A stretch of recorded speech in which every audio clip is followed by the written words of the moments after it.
గౌరవనీయులు పవన్ కళ్యాణ్ గారిని మాట్లాడవలసిందిగా కోరుతున్నాను. థ్యాంక్ యూ అధ్యక్ష.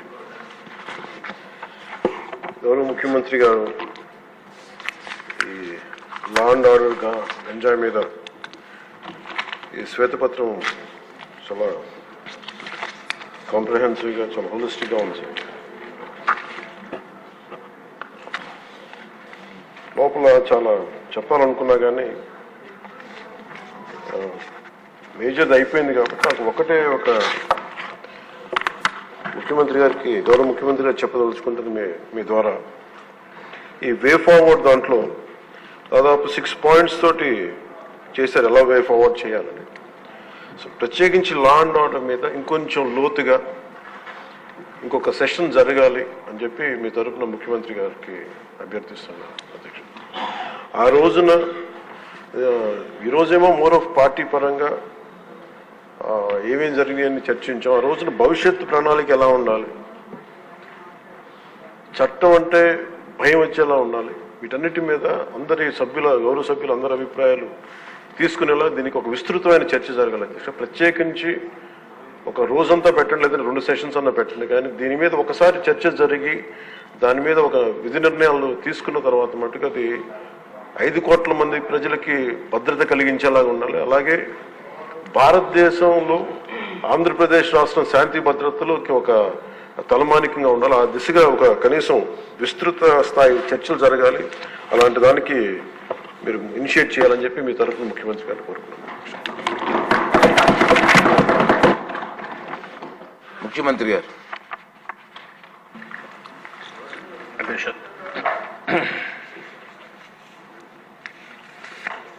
ఏదైతే పవన్ కళ్యాణ్ గారు ఇప్పుడే మాట్లాడారు, దీని మీద ఇంకా లోతైనటువంటి చర్చ కూడా చేయాలి. మనలో ఒక అవగాహన రావాలి. అదే సమయంలో ప్రజా చైతన్యం కూడా చాలా అవసరం.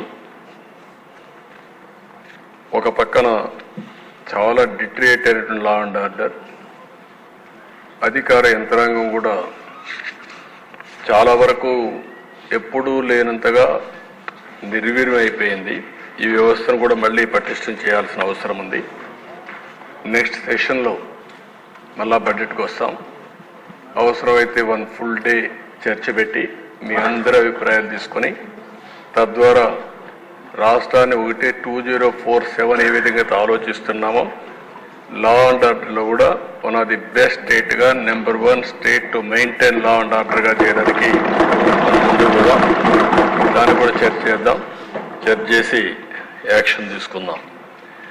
అదే సమయంలో నేను రిపీటెడ్గా మళ్ళీ మిమ్మల్ని అందరినీ కోరుతున్నాను అధ్యక్ష. ఇప్పుడే కామినేని శ్రీనివాస్ గారు మాట్లాడారు, ఇంకా చంద్రమోహన్ రెడ్డి గారు, ప్రభాకర్ గారు, వీళ్ళందరూ మాట్లాడారు.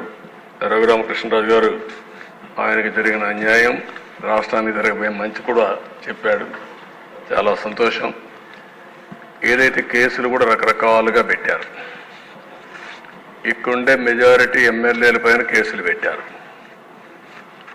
వీళ్ళు కాకుండా మనం ఒకసారి చూస్తే చాలామంది వీకర్ సెక్షన్స్ మీద SC, ST, BC, minority, women, social activist, social media యాక్టివిస్టులు వీళ్ళందరిపైన కేసులు పెట్టారు. అవన్నీ కూడా ఏవైతే రాజకీయ ప్రేరేపిత కేసులన్నీ కూడా వాళ్ళ బాధ్యత వాళ్ళు చేసినప్పుడు వాళ్ళనే అక్యూజ్డ్గా చేసి కేసులు పెట్టడం అనేది చాలా దుర్మార్గమైన కార్యక్రమం. దాన్ని ఏం చేయాలనో రివ్యూ చేస్తాం. అమరావతి రైతులపైన కేసులు పెట్టారు, టీచర్స్ పైన సిపిఎస్ అడిగితే వాళ్ళపైన కేసులు పెట్టారు. ఇవదే మరిగా తెలుగుదేశం, మిగిలిన అన్ని రాజకీయ పార్టీలు, జనసేన, బీజేపీ, మిగిలిన రాజకీయ పార్టీ నాయకులపైన, కార్యకర్తలపైన కేసులు పెట్టారు. ఇవన్నీ కూడా సమీక్ష చేద్దాం. అవసరమైతే ఎవరైనా ఎక్సెస్గా కావాలని కేసులు పెట్టారని ప్రూవ్ అయితే అలాంటి అధికారులు శిక్షించడానికి కూడా నేను సిద్ధంగా ఉన్నానని ఏదో చట్టాన్ని వాళ్ళ చేతల్లోకి తీసుకొని ఇష్టానుసారంగా చేసి మళ్ళా తప్పించుకుంటామని ధీమాత ముందుకు పోతే ఎప్పుడు కూడా లా అండ్ ఆర్డర్ మనం కంట్రోల్ చేయలేం. చట్టం ఉంది, చట్టాన్ని గౌరవించాలి. అధికారులు కానీ, సామాన్య ప్రజానికం కానీ, ప్రభుత్వాలు కానీ చట్టాన్ని గౌరవించినప్పుడే దానివల్ల లా అండ్ ఆర్డర్ మెయింటైన్ అవుతుంది. విచ్చలవిడితనం వస్తే ఎప్పుడు కూడా లా అండ్ ఆర్డర్ మెయింటైన్ చేయలేం. అదే సమయంలో అధ్యక్ష, ఇంకొక పక్క నేను ఇక్కడుండే మిమ్మల్ని కూడా కోరుతున్నా, మళ్ళీ ప్రభుత్వాన్ని ఇబ్బంది పెట్టే పరిస్థితి ఎన్డీఏలో ఉండే ఎవరు తేవద్దండి. ఇది నేను చాలా స్పష్టంగా రిక్వెస్ట్ చేస్తున్నాం. ప్రభుత్వం దృఢ సంకల్పంతో ఉన్నాం, లా అండ్ ఆర్డర్ మెయింటైన్ చేస్తాం. వారసత్వంగా కొన్ని సమస్యలు వచ్చాయి. ఏ సమస్య వచ్చినా ఆ సమస్యను పరిష్కారం చేసే శక్తి ఎన్డీఏకుంది. నేను ఇక్కడుండే మిత్రులు పవన్ కళ్యాణ్ గారు మేము ఒకటే చెప్తున్నాం, అప్పీల్ చేస్తున్నాం, మన సభ్యులు ఎవ్వరు కూడా లా అండ్ ఆర్డర్ మీ చేతులు తీసుకోవద్దండి. మీకు ఏదున్నా చెప్పండి, డెమాన్స్ట్రేటివ్గా యాక్ట్ చేసి ఈ రాష్ట్రంలో లా అండ్ ఆర్డర్కి విఘాతం కలిగించే వ్యక్తి ఏ స్థాయిలో ఉన్నా సరే పనిష్ చేసే బాధ్యత మాదని మరొక్కసారి అందరికీ ఇప్పటికే కొంత మెరుగైంది.